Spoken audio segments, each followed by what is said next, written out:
أشهد أن لا إله إلا الله وحده لا شريك له وأشهد أن محمدا عبده ورسوله أما بعد فأعوذ بالله من الشيطان الرجيم بسم الله الرحمن الرحيم الحمد لله رب العالمين الرحمن الرحيم مالك يوم الدين إياك نعبد وإياك نستعين اهدنا الصراط المستقيم صراط الذين أنعمت عليهم غير المغضوب عليهم ولا الضالين.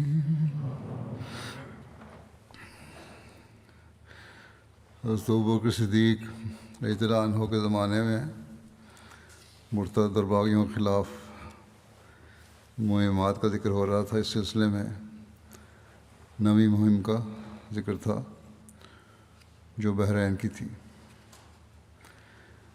اس ضمن میں مزید تفصیل یوں ہے بیان کی جاتی ہے جو حضرت علاء بن حضرمی کی حتم پر فوج کشی کے بارے میں ہے.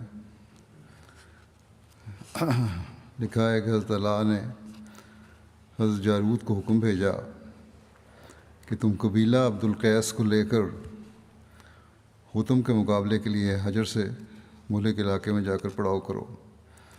اور حضرت علاء اپنی فوج کے ساتھ حتم کے مقابلے پر اس علاقے میں آئے. اہل دارین کے علاوہ تمام مشرکین حتم کے پاس جمع ہو گئے. اس طرح تمام مسلمان حضرت علاء بن حضرمی کے پاس جمع ہو گئے. دونوں نے اپنے اپنے آگے خندق کھول لی. وہ روزانہ اپنی خندق عبور کر کے دشمن پر حملہ کرتے اور لڑائی کے بعد پھر خندق کے پیچھے ہٹاتے. 1 مہینے تک جنگ کی یہی کیفیت رہی. اسی اثناء میں ایک رات مسلمانوں کو دشمن کے پڑاؤ سے زبردست شور و غوغا سنائی دیا. حضرت علاء نے کہا کوئی ہے جو دشمن کی اصل حالت کی خبر لائے. حضرت عبداللہ بن حذف نے کہا میں اس کام کے لیے جاتا ہوں. اور انہوں نے واپس آ کر یہ اطلاع دی کہ ہمارا حریف نشے میں مدہوش ہے اور نشہ میں دھت واہی تواہی بک رہا ہے. یہ سارا شور اس کا ہے. جب یہ سنا تو مسلمانوں نے فوراً دشمن پر حملہ کر دیا اور اس کے پڑاؤ میں گھس کر ان کو بے دریغ موت کے گھاٹ اتارنا شروع کیا. وہ اپنی خندق کی طرف بھاگ گئے. کئی اس میں گر کر ہلاک ہو گئے, کئی بچ گئے, کئی خوفزدہ ہو گئے, بعض قتل کر دیے گئے یا گرفتار کر لیے گئے. مسلمانوں نے ان کے پڑاؤ کی ہر چیز پر قبضہ کر لیا. جو شخص بچ کر بھاگ سکا وہ صرف اس چیز کو لے جا سکا جو اس کے جسم پر تھی. البتہ ابجر جان بچا کر بھاگ گیا. حتم کی خوف و دہشت سے یہ کیفیت تھی کہ گویا اس کے جسم میں جان ہی نہیں. وہ اپنے گھوڑے کی طرف بڑھا جبکہ مسلمان مشرکین کے وسط میں آ چکے تھے. اپنی بدحواسی میں حتم خود مسلمانوں میں سے فرار ہو کر اپنے گھوڑے پر سوار ہونے کے لیے جانے لگا. جیسے ہی اس نے رکاب میں پاؤں رکھا رکاب ٹوٹ گئی. حضرت قیس بن عاصم نے اس کو واصل جہنم کیا.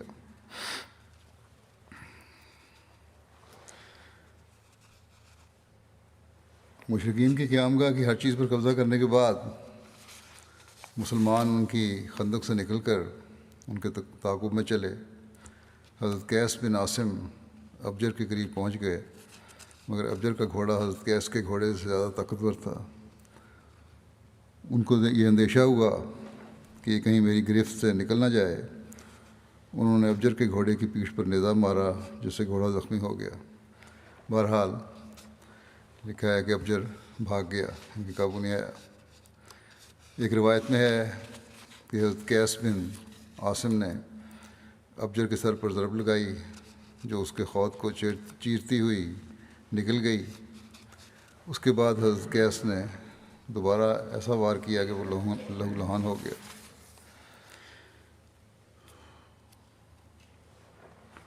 صبح کو حضرت علاء نے مال غنیمت مجاہدین میں تقسیم کر دیا، اور ایسے لوگوں کو جنہوں نے خاص طور سے جنگ میں بہادری دکھائی تھی، مرنے والے سرداروں کے قیمتی کپڑے بھی دیے۔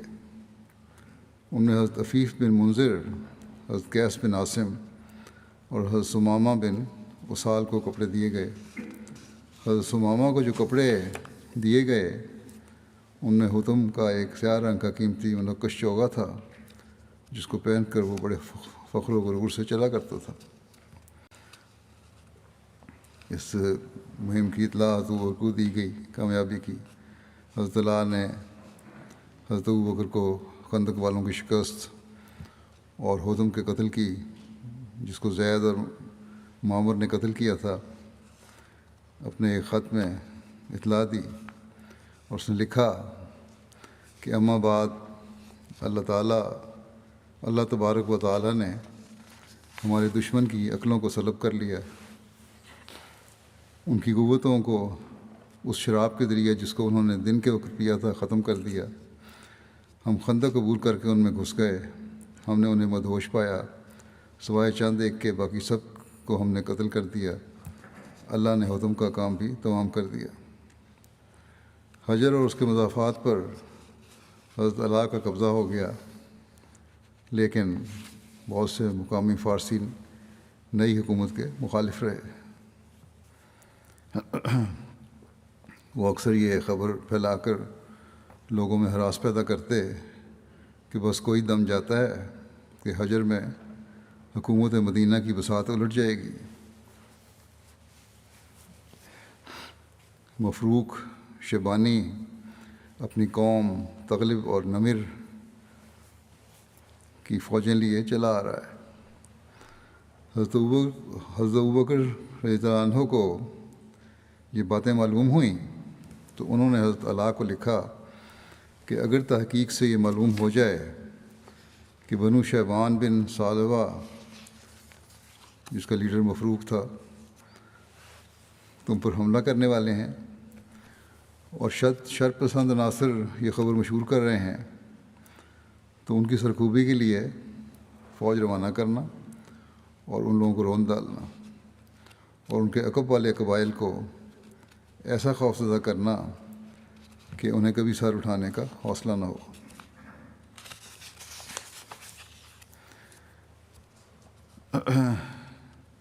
مرتدین جو تھے وہ دارین میں جمع ہو گئے۔ اس کے بارے میں لکھا ہے بعض مورخین نے کہ دارین کی جنگ کو حضرت ابوبکر کے دور خلافت کے میں بیان کیا جاتا ہے، لیکن بعض مورخین دارین کی جنگ کو حضرت عمر کے دور میں لکھتے ہیں۔ بہرحال مرتدین کا اجتماع یہاں ہوا۔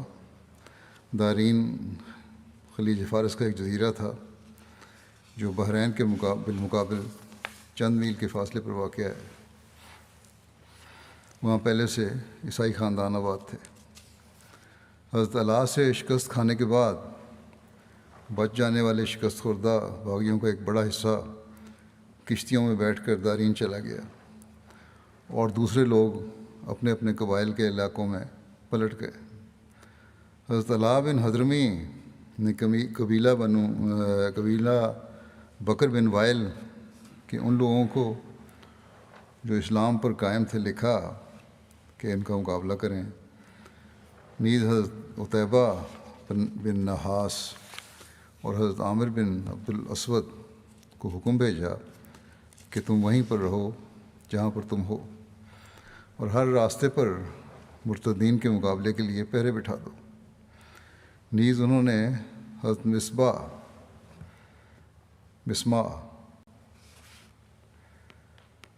کو حکم دیا کہ وہ خود بڑھ کر مرتدین کا مقابلہ کریں، اور انہوں نے حضرت خصفہ تیمی اور حضرت مثنیٰ بن حارثہ شیبانی کو حکم دیا کہ وہ بھی ان مرتدین کا مقابلہ کریں۔ بحرین میں فتنہ ارتداد کی آگ بجھانے میں مثنیٰ بن حارثہ نے بہت بڑا کردار ادا کیا۔ انہوں نے اپنی فوج کے ساتھ حضرت علاء بن حضرمی کا ساتھ دیا اور بحرین سے شمال کی طرف روانہ ہوئے۔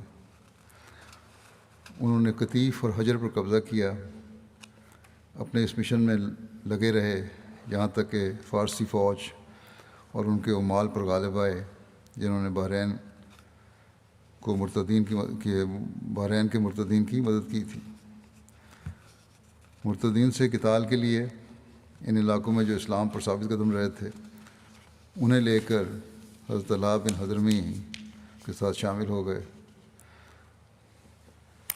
ساحل کے ساتھ شمال کی طرف بڑھتے رہے، اور جس وقت حضرت ابوبکر نے حضرت مثنیٰ بن حارثہ کے بارے میں دریافت کیا تو حضرت قیس بن عاصم نے کہا کہ یہ کوئی غیر معروف مجہول النسب اور غیر شریف انسان نہیں، وہ تو مثنیٰ بن حارثہ شیبانی ہیں۔ چنانچہ حضرت مثنیٰ بن حارثہ شیبانی مرتدین کے روکنے کے لیے راستوں کے ناکوں پر کھڑے ہوئے، اور مرتدین میں سے بعض نے توبہ کی اور اسلام لے آئے، جسے تسلیم کیا گیا، اور بعض نے توبہ کرنے سے انکار کر دیا اور ارتداد پر اصرار کیا۔ ان کو ان کے علاقے میں جانے سے روک دیا گیا، اس لیے وہ پھر اسی رستے پر پلٹے جہاں سے وہ آئے تھے، یہاں تک کہ وہ بھی کشتیوں کے ذریعے دارین پہنچ گئے۔ اس طرح اللہ نے ان سب کو ایک جگہ جمع کر دیا۔ حضرت علاء ابھی تک مشرکین کے لشکر میں ہی مقیم تھے کہ ان کے پاس بکر بن وائل، جن کو انہوں نے خط لکھے تھے، خطوط کے جواب موصول ہو گئے، اور ان کو معلوم ہو گیا کہ وہ لوگ اللہ کے حکم پر عمل کریں گے اور اس کے دین کی حمایت کریں گے۔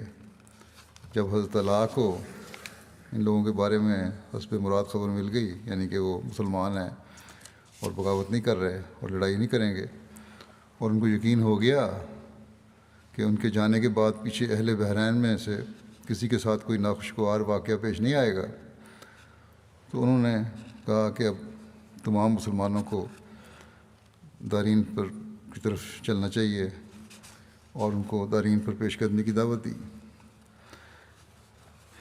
یہ واقعہ جس کی تفصیل آگے آئے گی، اس واقعہ کو جس طرح بیان کیا گیا ہے وہ بظاہر ناممکن نظر آتا ہے، کس طرح سمندر کو انہوں نے عبور کیا۔ اس کے بیان میں ہو سکتا ہے کچھ حد تک صداقت بھی ہو اور کچھ مبالغے سے بھی کام لیا گیا ہو۔ بہرحال اگر اس میں کچھ صداقت ہے تو اس کی وضاحت کیا ہے، اس کی وضاحت آخر میں بیان کر دوں گا۔ بہرحال بیان کیا جاتا ہے کہ مسلمانوں کے پاس کشتیاں وغیرہ نہیں تھیں جس پر سوار ہو کر وہ جزیرے تک پہنچتے۔ یہ دیکھ کر حضرت علاء بن حضرمی کھڑے ہوئے اور لوگوں کو جمع کر کے ان کے سامنے تقریر کی، جس میں کہا کہ اللہ نے تمہارے لیے شیاطین کے گروہوں کو جمع کر دیا ہے اور جنگ کو اس سمندر میں دھکیل دیا ہے۔ وہ پہلے خشکی میں تمہیں اپنے نشانات دکھا چکا ہے تاکہ ان نشانات کے ذریعے سمندر میں بھی تم سبق سیکھو۔ اپنے دشمن کی طرف چلو، سمندر کو چیرتے ہوئے اس کی طرف پیش قدمی کرو، کیونکہ اللہ نے انہیں تمہارے لیے اکٹھا کیا ہے۔ ان سب نے جواب دیا کہ بخدا ہم ایسا ہی کریں گے، اور وادی دہنا کا معجزہ دیکھنے کے بعد ہم جب تک زندہ ہیں ان لوگوں سے نہیں ڈریں گے۔ تبری میں یہ روایت لکھی ہوئی ہے۔ وہ معجزہ جس میں ان کے بھاگے ہوئے، پہلے بیان ہو چکا ہے کہ بھاگے ہوئے اونٹ بھی واپس آ گئے تھے مسلمانوں کے، اور پانی کا چشمہ بھی جاری ہوا تھا، اس کے بارے میں انہوں نے حوالہ دیا کہ وہ معجزہ ہم دیکھ چکے ہیں، تو سمندر کے پانی پہ بھی ہم چلنے کا معجزہ دیکھ لیں گے۔ حضرت علاء اور تمام مسلمان اس مقام سے چل کر سمندر کے کنارے آئے۔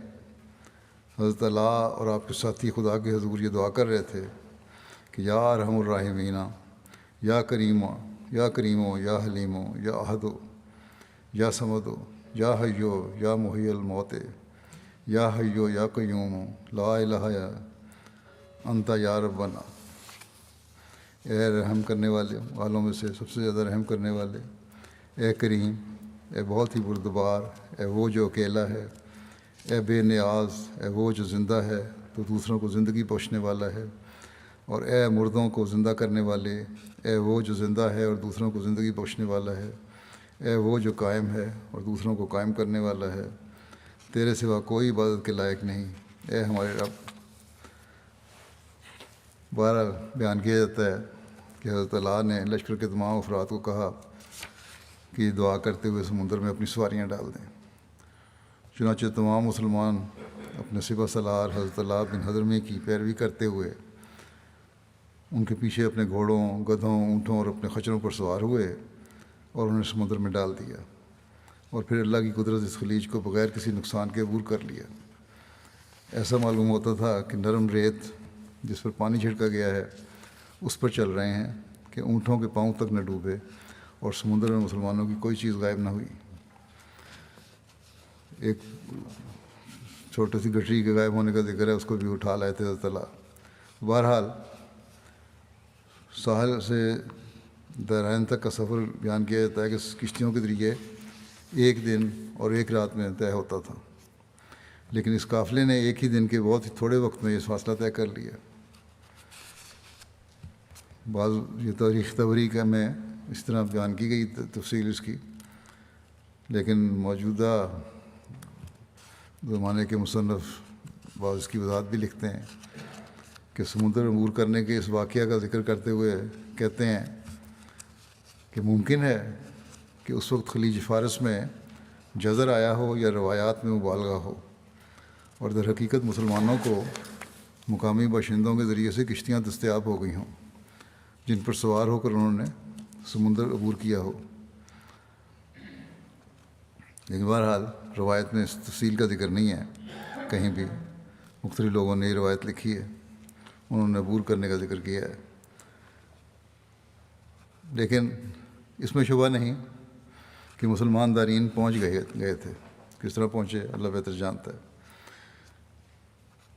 باقی رہا کہ معجزات کے بارے میں حضرت مسلم موعود رضی اللہ عنہ نے جو ایک اپنی تفسیر میں اصولی رہنمائی کی ہے، حضرت موسیٰ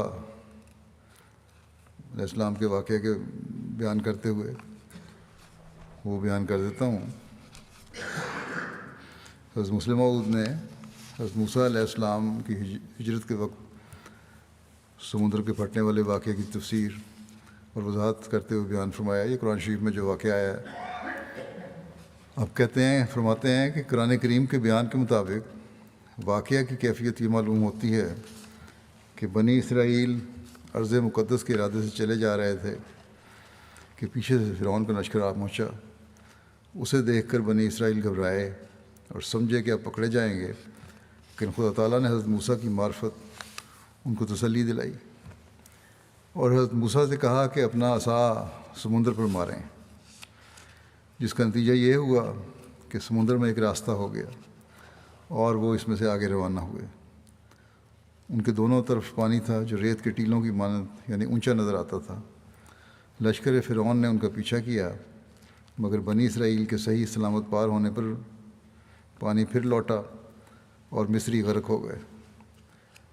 اب لکھتے ہیں کہ اس واقعہ کے سمجھنے کے لیے یہ بات یاد رکھنی چاہیے کہ قرآن کریم کی تعلیم کے مطابق تمام معجزات اللہ تعالیٰ کی طرف سے ہوتے ہیں اور کسی انسان کا اس میں دخل اور تصرف نہیں ہوتا۔ بس حضرت موسیٰ کا عصا اٹھانا اور سمندر پر مارنا صرف ایک نشانی کے لیے تھا، نہ اس لیے کہ حضرت موسیٰ کا یہ عصا سمندر کے سمٹ جانے میں کوئی دخل تھا۔ اس عصا کا سمندر کے سمٹ جانے میں کوئی دخل تھا۔ اسی طرح یہ بھی یاد رکھنا چاہیے کہ قرآن کریم کے الفاظ سے ہرگز ثابت نہیں کہ سمندر کے دو ٹکڑے ہو گئے تھے اور اس میں سے حضرت موسیٰ نکل گئے تھے، بلکہ قرآن کریم میں اس واقعے متعلق دو لفظ استعمال کیے گئے ہیں، ایک فراقہ اور ایک انفلقہ، جن کے معنی جدا ہو جانے کے ہیں۔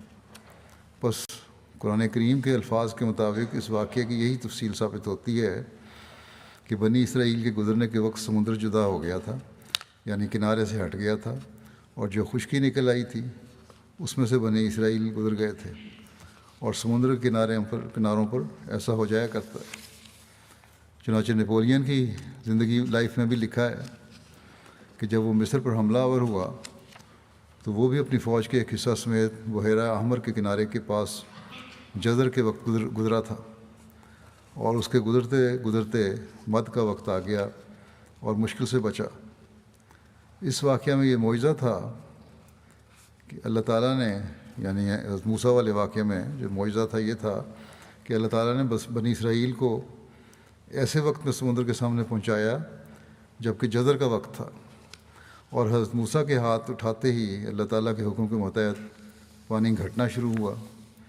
لیکن فرعون کا لشکر جب سمندر میں داخل ہوا تو ایسی غیر معمولی روکیں اس کے راستے میں پیدا ہو گئیں کہ اس کی فوج بہت سست رفتاری سے بنی اسرائیل کے پیچھے چلی، اور ابھی سمندر ہی میں تھی کہ مد آ گئی اور دشمن غرق ہو گیا۔ سمندر میں مد و جزر پیدا ہوتا رہتا ہے، اور ایک وقت میں پانی کنارے پر سے بہت دور پیچھے ہٹ جاتا ہے، اور دوسرے وقت میں وہ خشکی پر اور آگے آ جاتا ہے۔ سمندر پھاڑنے کے واقعے کا اسی مد و جزر کی کیفیت سے تعلق ہے۔ حضرت موسیٰ علیہ السلام ایسے وقت میں سمندر سے گزرے جب کہ جزر کا وقت تھا، اور سمندر پیچھے ہٹا ہوا تھا، اور اس کے بعد فرعون پہنچا۔ وہ بوجہ اس کے کہ کم سے کم ایک دن بعد حضرت موسیٰ کے چلا تھا، وہ مارا مار کرتا ہوا جس وقت سمندر پر پہنچا ہے، اس وقت حضرت موسیٰ علیہ السلام سمندر کے اس خشک ٹکڑے کا جس سے وہ گزر رہے تھے اکثر حصہ طے کر چکے تھے۔ فرعون نے ان کو پار ہوتے دیکھ کر جلدی سے اس میں اپنی رتھیں ڈال دیں، مگر سمندر کی ریت جو گیلی تھی اس کی رتھوں کے لیے مہلک ثابت ہوئی، اور اس کی رتھیں اس میں پھنسنے لگیں، اور اس قدر دیر ہو گئی کہ مد کا وقت آ گیا اور پانی بڑھنے لگا۔ اب اس کے لیے دونوں باتیں مشکل تھیں، نہ وہ آگے بڑھ سکتا تھا نہ پیچھے۔ نتیجہ یہ ہوا کہ سمندر نے اسے درمیان میں آ لیا، اور وہ اور اس کے بہت سے ساتھی سمندر میں غرق ہو گئے۔ اور چونکہ مد کا وقت تھا، سمندر کا پانی جو کنارے کی طرف بڑھ رہا تھا اس نے ان کی لاشوں کو خشکی کی طرف لا پھینکا۔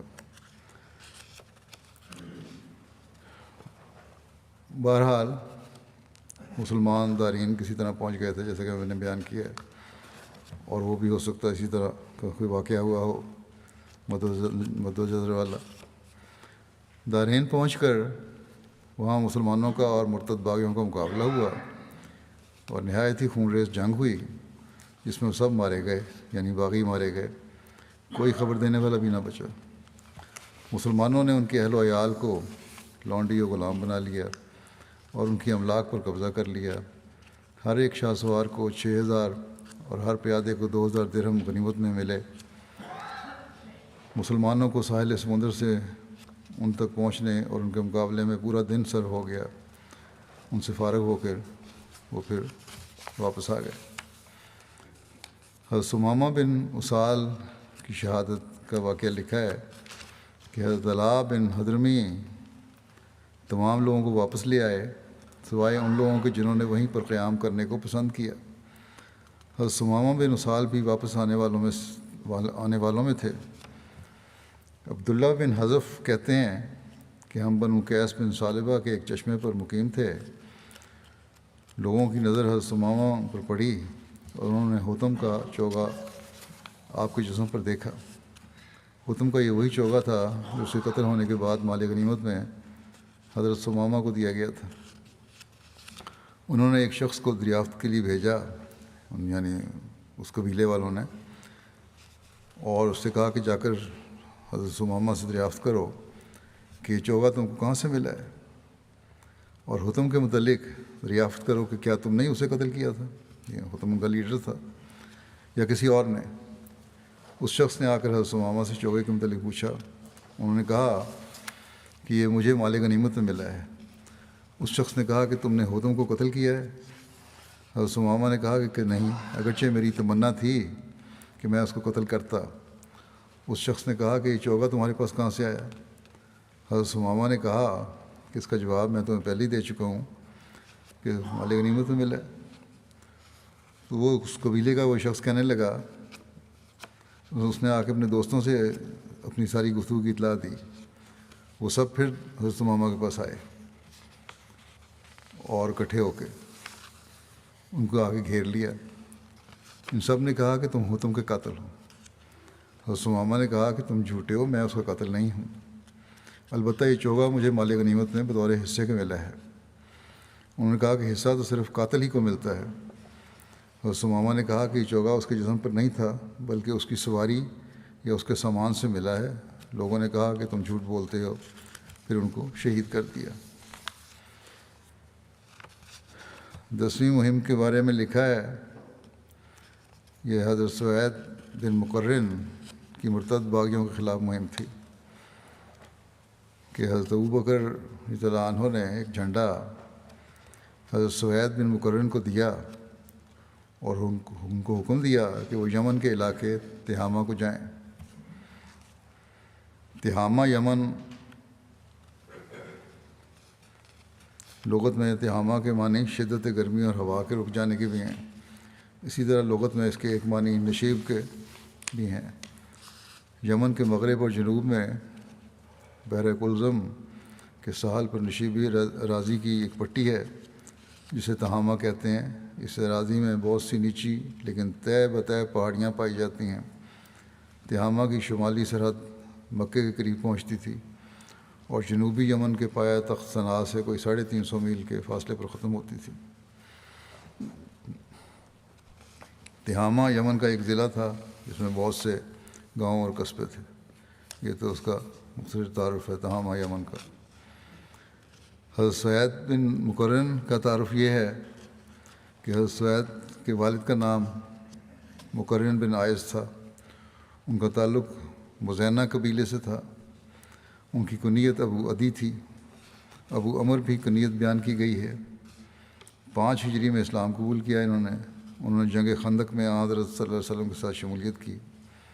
پھر اس کے بعد تمام غزوات میں آن حضرت صلی اللہ علیہ وسلم کے ساتھ رہے۔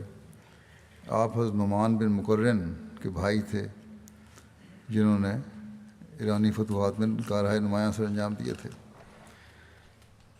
پھر تاریخ کی کتب میں سے حضرت سوید کے تہامہ جانے، تاریخی کتب میں یہ تفصیل نہیں ملتی کہ حضرت سوید کے تہامہ جانے اور وہاں ان کے مرتدین کے خلاف کارروائیوں کی۔ تاہم کتب تاریخ میں اہل تہامہ کے ارتداد اور بغاوت کے حالات و واقعات یوں بیان ہوئے ہیں کہ نبی کریم صلی اللہ علیہ وسلم نے 10 ہجری میں حجۃ الوداع کے بعد یمن میں محسنین زکوٰۃ مقرر فرمائے۔ حضرت صلی اللہ علیہ وسلم نے یمن کو 7 حصوں میں تقسیم فرمایا تھا۔ تہامہ پر طاہر بن ابو حالہ کو عامل مقرر فرمایا تھا۔ تہامہ میں ادنیٰ درجے کے عربوں کے علاوہ 2 بڑے اور اہم قبیلے تھے، ایک اک اور دوسرا اشر۔ تاریخ طبری میں لکھا ہے کہ سب سے پہلے حضرت عتاب بن اسید اور حضرت عثمان بن ابو العاص نے حضرت ابوبکر کو لکھا کہ ہمارے علاقے میں مرتدین نے مسلمانوں پر حملہ کر دیا۔ مرتدین صرف مرتدین نہیں تھے بلکہ یہ جیسا کہ پہلے بھی بیان کر چکا ہوں، یہ لوگ مسلمانوں پر حملے بھی کرتے تھے۔ یہاں بھی یہی صورتحال تھی۔ تو حضرت عتاب نے اپنے بھائی حضرت خالد بن اسید کو اہل تہامہ کی سرکوبی کے لیے بھیجا، جہاں بنو مدلج کی ایک بڑی جماعت اور خزاع اور کنانہ کی مختلف جماعتیں بنو مدلج کے خاندان بنو شنوک کے جندب بن سلمہ کی سرگردگی میں مرتد ہو کر مقابلے کے لیے جمع تھیں۔ دونوں حریفوں کا مقابلہ ہوا اور حضرت خالد بن اسید نے ان کو شکست دے کر پراگندہ کر دیا اور بہت سارے افراد کو قتل کر دیا۔ اس میں بنو شنوک کے افراد سب سے زیادہ مارے گئے۔ اس واقعے کے بعد ان کی تعداد بہت کم رہ گئی۔ اس واقعے نے حضرت عتاب کہ علاقے کو فتنہ ارتداد سے پاک کر صاف کر دیا اور جندب بھاگ گیا۔ پھر اس نے دوبارہ اسلام قبول کر لیا کچھ عرصے بعد۔ ایک روایت میں ہے کہ نبی کریم صلی اللہ علیہ وسلم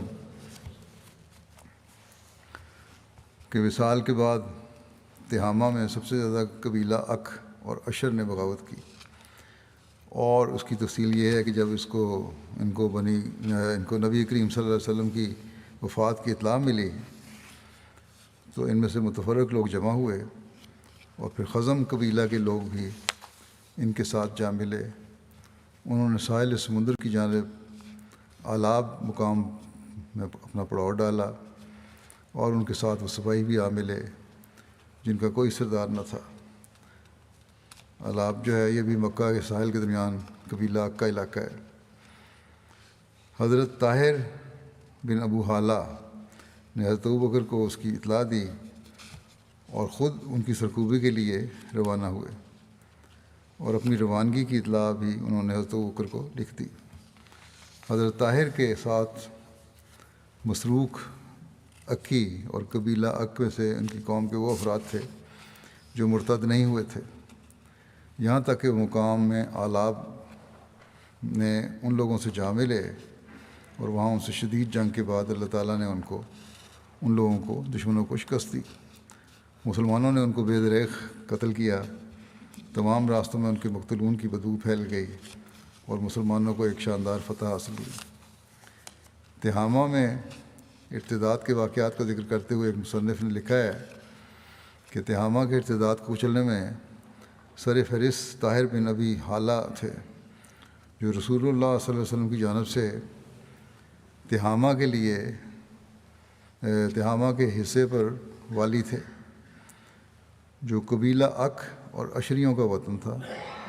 پھر ابوبکر نے عکاشہ بن سور کو حکم دیا کہ وہ تہامہ میں اقامت پذیر ہوں اور اپنے پاس اس کے باشندوں کو اکٹھا کر کے حکم کا انتظار کریں، حضرت ابوبکر کے حکم کا۔ حضرت عکاشہ نبی کریم صلی اللہ علیہ وسلم کی وفات کے وقت حضر موت کے 2 علاقوں سکاسک اور سکون پر عامل مقرر تھے، اور بجیلہ قبیلہ کے پاس حضرت ابوبکر نے جریر بن عبداللہ بجلی کو واپس بھیجا، اور انہیں حکم دیا کہ وہ اپنی قوم کے ثابت قدم رہنے والے مسلمانوں کو لے کر اسلام سے مرتد ہونے والوں سے قتال کریں، اور پھر قبیلہ خصم کے پاس پہنچیں اور ان کے مرتدین سے قتال کریں۔ جزیر اپنی مہم پر روانہ ہوئے، اور صدیق اکبر رضی اللہ عنہ نے جو حکم دیا تھا اس کو بجا لائے، اور تھوڑے سے افراد کے علاوہ ان کے مقابلے میں کوئی نہ آیا۔ آپ نے ان کو قتل کیا اور انہیں منتشر کر دیا۔ یہ مہمات کا ذکر ہو رہا ہے، آئندہ انشاءاللہ 11ویں مہم کا ذکر ہوگا۔ اس وقت میں چند مرحومین کا ذکر کرنا چاہتا ہوں، جن میں سے 2 تو برکینا فاسو کے ہمارے نوجوان ہیں۔ 11 جون کو شام کو اپنے علاقے ڈوری کی ریجن کے علاقے میں ایک گاؤں میں تھے جہاں دہشت گردوں نے حملہ کیا، اور جہاں بہت سے افراد مارے گئے۔ اس میں یہ ہمارے 2 احمدی خادم بھی شہید ہوئے جو اپنی دکان پہ کام کر رہے تھے۔ فائرنگ ہوئی اور موقع پہ شہید ہو گئے۔ انا للہ و انا الیہ راجعون۔ ایک ان میں سے جو ہیں ان کا نام ہے دیکو زکریہ، ان کی عمر 32 سال تھی۔ ڈوری ریجن میں بطور ریجنل قائد خدام الاحمدیہ خدمت کی توفیق ان کو ملی۔ مدرسۃ الحفظ گھانا میں قرآن کریم حفظ کرنے کے لیے بھی گئے تھے، کچھ عرصہ حفظ کیا پھر واپس آ گئے۔ ہمیشہ جماعتی کاموں کے لیے حاضر رہتے تھے، ہر کام کے لیے لبیک کہہ کر اپنے آپ کو پیش کرتے تھے۔ 5 وقتہ نمازوں کے پابند تھے، تہجد اور نوافل بھی باقاعدہ ادا کرنے والے تھے۔ اپنے چندہ جات بھی باقاعدہ ادا کرتے تھے۔ ماہانہ آمد کے علاوہ بھی کوئی آمد ہوتی تو اس پر بھی چندہ ادا کرتے فوری۔ جماعت اور خلافت سے سچی محبت تھی، باقاعدہ خطبہ جمعہ سنا کرتے تھے. وہ MTA کے دوسرے پروگرام کو بڑے شوق سے دیکھا کرتے تھے. ان کی لوکل مشنری کہتے ہیں کہ ان کے ساتھ آخری ملاقات میں انہوں نے کہا، بڑی ان کی خواہش تھی خلیفہ وقت سے ملنے کی، کہ خلیفہ وقت سے کب ملاقات نصیب ہوتی ہے. کہ اس نے لکھا ہے معلم صاحب نے کہ یہ ایک مثالی خاتون تھے. پسماندگان میں ان کی ایک اہلیہ اور 2 بیٹیاں اور 1 بیٹا شامل ہیں. دوسرے شہید جو تھے وہ ڈیکو موسیٰ صاحب تھے. ان کی عمر 34 سال تھی. یہ اس وقت اپنی مجلس سائتینگا کے قائد خدا احمدیہ تھے. اپنی جماعت کے تمام پروگراموں میں سب سے بڑھ کر حصہ لیتے، دوسروں کو شامل کرتے، نمازوں اور چندہ جات میں باقاعدہ تھے. ان کی جماعت میں مسجد نہیں تھی تو یہ مقامی طور پر کوشش کر رہے تھے کہ ایک شیڈ بنا کر وہاں باقاعدہ نماز ادا کریں. باقاعدہ یہ مجھے خط بھی لکھتے رہتے تھے. کیپٹل سے کوئی بھی دورے کے لیے جاتا تو اس کی خاطر توجہ کرتے، خود ساتھ ساتھ رہتے، کام کرواتے، دورے میں شامل ہوتے. ان کے پسماندگان میں بھی ان کی 2 بیویاں ہیں اور 3 بیٹیاں ہیں. اللہ تعالیٰ ان سے مغفرت و رحم کا سلوک فرمائے، درجات بلند کرے. ان کے بارے میں دونوں شہداء کے یہاں کے امیر جماعت لکھتے ہیں کہ دونوں خدام ہمارے لوکل مشنری ڈیکو احمد بوریما صاحب کے بھائی تھے، جو کہ اس وقت ریڈیو احمدیہ ڈوری کے انچارج ہیں. ان کے بھائی، ان کے خاندان میں احمدیت ان کے والد ابراہیم بنتی صاحب کے ذریعے سے آئی تھی. بہت ہی مخلص اور پرجوش داعی اللہ تھے. وہ ڈوری ریجن کے زعیم انصار اللہ بھی رہے. ان کی وفات ہو گئی تھی 2011 میں. پھر آگے دعا کے لیے بھی لکھتے ہیں امیر صاحب کہ برکینا فاسو میں 2015 سے دہشت گرد حملے ہو رہے ہیں اور ملک کے نارتھ کے علاقے میں بہت زیادہ تباہی ہے. 2 ملین سے زائد لوگ بے گھر ہو چکے ہیں. اللہ تعالیٰ ان کے بھی امن کے حالات پیدا کرے. اور دنیا کے جو معاشی اور سیاسی حالات اب ہو رہے ہیں، ان دہشت گردی کے امکانات مزید بڑھ رہے ہیں. اللہ تعالیٰ انسانیت پر رحم فرمائے اور عقل دے ان کو.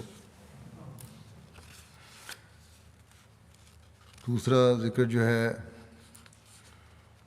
وہ ہے محمد یوسف بلوچ صاحب ابن نورنگ خان صاحب، بستی صادق پور، ضلع عمر کوٹ، سندھ کا. ان کی بھی گزشتہ دنوں وفات ہوئی ہے. انا للہ و انا الیہ راجعون. ان کے شروع میں یہ بلوچ ہیں، ڈیرہ غازی خان کے ہیں، وہاں پیدا ہوئے تھے. 1934 میں حضرت مولانا غلام رسول راجی کی صاحب کے ذریعے سے ان کے ہاں احمدیت آئی ان کے خاندان میں. قیام پاکستان کے بعد ہجرت کر کے تحریک جدید کی زمینوں پہ آ گئے صادق پور عمر کوٹ میں. پھر یہ کچھ عرصہ ربا میں بھی مقیم رہے 6 سال کے قریب، اور اس محلے میں خاتم مسجد کے طور پر ان کو توفیق ملی خدمت کی. اللہ کے فضل سے موسی تھے. پسماندگان میں اہلیہ کے علاوہ 7 بیٹے اور 4 بیٹیاں شامل ہیں. آپ کے ایک بیٹے شبیر احمد صاحب مربی سلسلہ ہیں، آج کل آئیوری کوسٹ میں خدمت کی توفیق پا رہے ہیں، اور میدان عمل میں ہونے کی وجہ سے اپنے والد کے جنازے میں شریک نہیں ہو سکے. ان کے مرحوم کے 2 پوتے بھی مربی سلسلہ ہیں.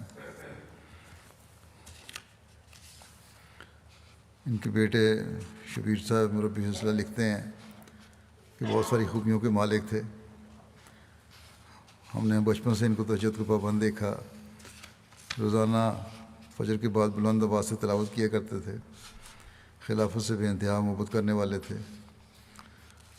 تو کہتے ہیں جب بھی میں گھر گیا ہوں تو مجھے بلا کے کہتے ہیں کہ میری 2 باتیں ہمیشہ یاد رکھنا، کہ خلافت سے ہمیشہ وفا کرنا اور اپنے وقف کا حق ادا کرنا. کہتے ہیں مہمان نوازی بہت تھے. رات چلتے لوگوں کو گھر لے آتے. آپ کی تعزیت پر بھی بہت سارے لوگ غیر جماعت اور ہندو وغیرہ سب آئے، اور بڑے اچھے الفاظ میں ان کو یاد کیا اور یہ بھی اظہار کیا کہ ہمارا باپ فوت ہو گیا کیونکہ غربا کی بہت مدد کرتے تھے۔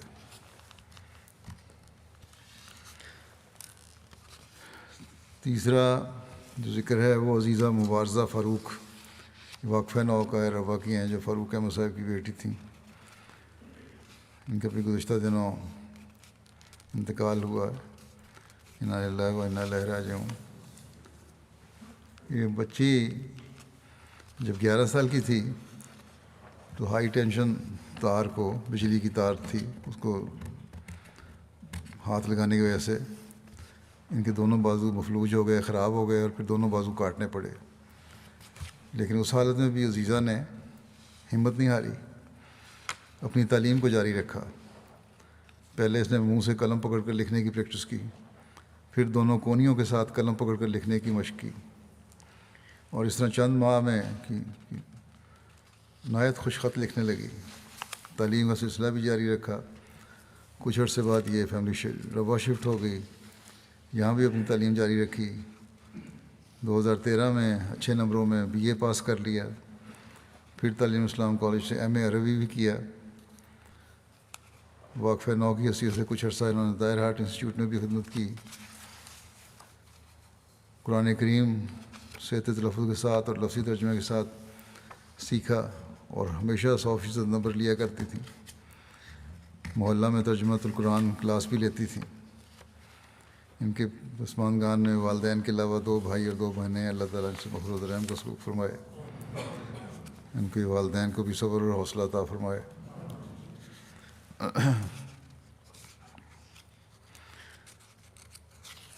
اگلا ذکر ہے مکرم انزمانہ بطارہ صاحب، جو مظلوم سلسلہ تھے آئیوری کوسٹ میں، ماسادوگو علاقے کے۔ ان کی بھی گزشتہ دنوں وفات ہوئی ہے، انا للہ و انا الیہ راجعون۔ مشرعی انچارج لکھتے ہیں وہاں کے کہ مرحوم سادہ لو، صوم و صلات کے پابند، منکسر المزاج، دعا گو، نیک اور پارسا بزرگ تھے۔ کثرت سے نوافل ادا کرتے، اور سوموار اور جمعرات کو نفلی روزہ باقاعدگی سے رکھتے تھے۔ کثرت سے ان کی دعائیں بھی قبول ہوتی تھیں۔ خلافت سے ان کو ایک والہانہ عشق تھا، ایک بہترین مبلغ تھے۔ 1997 میں یہ خواب کے ذریعے احمدیت قبول کی انہوں نے، اور خواب میں دیکھا کہ ایک جنگل میں ہے، اور وہاں سے ایک جگہ ہے ناسیاں گاؤں ہے ایک، وہاں جا رہے ہیں، اور ایک تلوار کے ساتھ وہاں جانے کے لیے راستہ بنا رہے ہیں، اور ساتھ ہی کلمہ طیبہ اونچی آواز سے پڑھتے ہوئے جا رہے ہیں۔ کہتے ہیں اس خواب کے بعد ایک دن مجھے پتہ چلا کہ ایک احمدی مشنری عمر معاذ صاحب ناسیاں تبلیغ کے لیے آئے، تو یہ خود بھی ناسیاں تشریف لے گئے، اور جماعت کا پیغام سنتے ہی بیعت کر لی، اور کہا کہ یہی وہ پیغام تھا جس کو قبول کرنے کے لیے اللہ تعالیٰ نے مجھے خواب میں بتایا تھا۔ کوشش کر کے میں نے اس گاؤں میں جانا ہے جہاں مجھے دین ملے گا۔ بہرحال قبولیت احمدیت کچھ عرصے کے بعد باقاعدہ طور پر محلوں میں سلسلہ کے طور کے اپنے وقف کیا، جماعت کی خدمت شروع کی۔ 2002 میں جب ملک میں خانہ جنگی شروع ہوئی تو مرکز کا رابطہ بحال نہ رہ سکا ان کی جگہ سے۔ مولم صاحب نے گاؤں اور ارد گرد کی جماعتوں میں اپنا رابطہ بحال رکھا، اور جماعت کے افراد کے لیے تعلیم و تربیت کا کام ہر حال میں جاری رکھا، اور مرکز میں سے رابطہ میں رہے۔ اس طرح انہوں نے اپنے گاؤں میں، اپنے گھر میں ایک مسجد بھی تعمیر کی احاطے میں، اور وہیں سے باب جماعت کی تعلیم و تربیت کا کام بھی کرتے تھے۔ اس طرح نیشنل سطح کے ہر جماعتی پروگرام میں باقاعدگی سے لمبا سفر طے کر کے شامل ہوتے تھے۔ 1998 میں آپ کو جلسہ سالانہ UK میں شرکت کا موقع ملا۔ ان کو حضرت خلیفۃ مسیح رابع رحمہ اللہ تعالیٰ سے ملاقات کا شرف حاصل ہوا، اور حضور رحمہ اللہ کے ساتھ MTA کے پروگرام جو فرینچ ملاقات تھی اس میں بھی شرکت کا موقع ملا، اور اس ملاقات سے بہت خوش تھے، اور لوگوں کو سنایا کرتے تھے کہ یہ ملاقات میری زندگی کا بہت خوبصورت حصہ ہے، اس کو میں بیان نہیں کر سکتا۔ 2004 میں جب میں نے دورہ کیا بورکینا فاسو کا، تو وہاں یہ مجھ سے ملے اور کہنے لگے کہ مجھے زندگی میں آپ سے مل رہا ہوں، جو یہ میں اپنی ایک نئی زندگی کی وجہ سے مل رہا ہوں، اور یہ آپ کے دورے کی وجہ سے اللہ تعالیٰ نے مجھے فضل فرمایا ہے اور یہ برکت مجھے حاصل ہو رہی ہے۔ کہنے لگے کہ 2 ماہ پہلے میں شدید بیمار ہو گیا، یہاں تک کہ گھر والوں نے سمجھا کہ شاید میرا آخری وقت ہے۔ کہتے ہیں اس وقت میں نے خواب میں دیکھا، انہوں نے مجھے دیکھا خواب میں کہ میں ان کے سر پہ ہاتھ پھیر رہا ہوں، اور کہتے ہیں خواب ہی میں نے محسوس کیا کہ تمام بیماری جسم کو چھوڑ چکی ہے۔ کہتے ہیں جب میں بیدار ہوا تو واقعات میں بیماری مجھے چھوڑ چکی تھی اور میں صحت یاب ہو گیا تھا۔ بہرحال جب میں نے دورہ کیا وہاں تو انہوں نے کہا کہ اب اس کو جو خواب میں نے دیکھی تھی اس کو عملی شکل میں پورا بھی کر دیں، اور اپنا سارا یہ کر دیا کہ اس پہ ہاتھ پھیریں، اور بڑے خوش تھے۔ خلافت سے کامل وفا کا تعلق تھا۔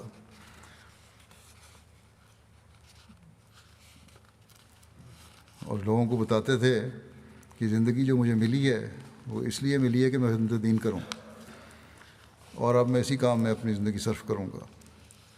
اور اس عہد کو انہوں نے نبھایا، 94 سال کی عمر پائی اور آخر عمر تک فعال اور صحت مند تھے۔ پیرانہ سالی کے باوجود قریبی جماعتوں کا دورہ بھی خود کیا کرتے تھے۔ ان کی دوسری ملاقات بھی مجھ سے ہوئی 2008 میں، جب میں گھانا گیا ہوں تو وہاں پہ یہ آئے اور گھانا میں جلسے میں شامل ہوئے، جوبلی کے جلسے میں، بڑے خوش تھے۔ مشنری بندوں کو شاہد صاحب کہتے ہیں کہ پاکستانی مبلغین سے بہت محبت کا تعلق رکھتے تھے، بڑی عاجزی اور انکساری سے ملتے تھے، بہت عزت و احترام سے پیش آتے تھے، اور مالی قربانی میں بھی ہمیشہ پیش تھے، باقاعدگی سے چندہ دیا کرتے تھے۔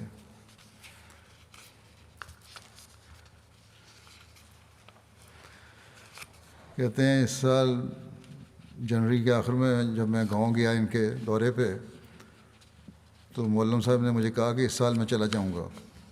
میں نے کہا کیا آپ نے سفر کو کہیں جانا ہے؟ کہتے ہیں نہیں، میں اس دنیا سے چلا جاؤں گا کیونکہ اس سال میں بہت خوش ہوں۔ مولم کہتے ہیں پھر انہوں نے کہا کہ میں نے اللہ کی خاطر کام کیا زندگی بھر، اور اب میں بڑا یقین تھا اللہ تعالیٰ کی ذات پہ کہ میں اپنی تنخواہ لینے اللہ کے پاس جا رہا ہوں۔ اور وفات سے 1 ہفتہ قبل انہوں نے اپنی فیملی کو کہا کہ میرا اب اللہ تعالیٰ سے 1 ہفتے کا کانٹریکٹ ہے، 1 ہفتہ رہ گیا باقی۔ اگلے جمعے 1 ہفتے کے بعد صبح کہتے ہیں یہ حسب معمول اٹھے تہجد کے لیے، وضو کیا، اور وضو مکمل کیا ہی تھا کہ وضو کرتے کرتے وہیں اسی جگہ پہ اپنے خالق حقیقی سے جا ملے، چکر آیا ان کو، وہیں گرے۔ تو اس قسم کے بے لوث اور اخلاص و وفا سے بھرے ہوئے دور دراز علاقوں میں رہنے والے لوگ ہیں جو اللہ تعالیٰ نے حضرت مسیح موعود علیہ الصلوۃ والسلام کو عطا فرمائے ہیں، جو اسلام کا پیغام دنیا میں پھیلا رہے ہیں۔ اللہ تعالیٰ ایسے بے نفس جماعت کو ہمیشہ عطا کرتا رہے اور خدمت کرنے والے بھی ہوں۔ پسماندگان میں ان کے 5 بیٹے اور 6 بیٹیاں شامل ہیں۔ اللہ کے فضل سے سب احمدیت پر قائم ہیں۔ اللہ تعالیٰ انہیں ثبات قدم بھی عطا فرمائے اور اپنے والد کے نقش قدم پر چلنے والے ہوں۔ نماز جمعہ کے بعد میں ان کی سب کی نماز جنازہ غائب پڑھاؤں گا۔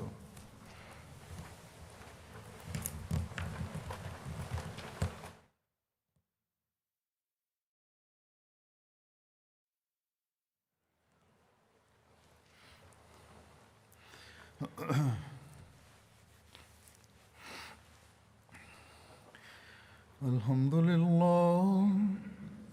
لله نحمده ونستعينه ونستغفره ونؤمن به ونتوكل عليه ونعوذ بالله من شرور أنفسنا ومن سيئات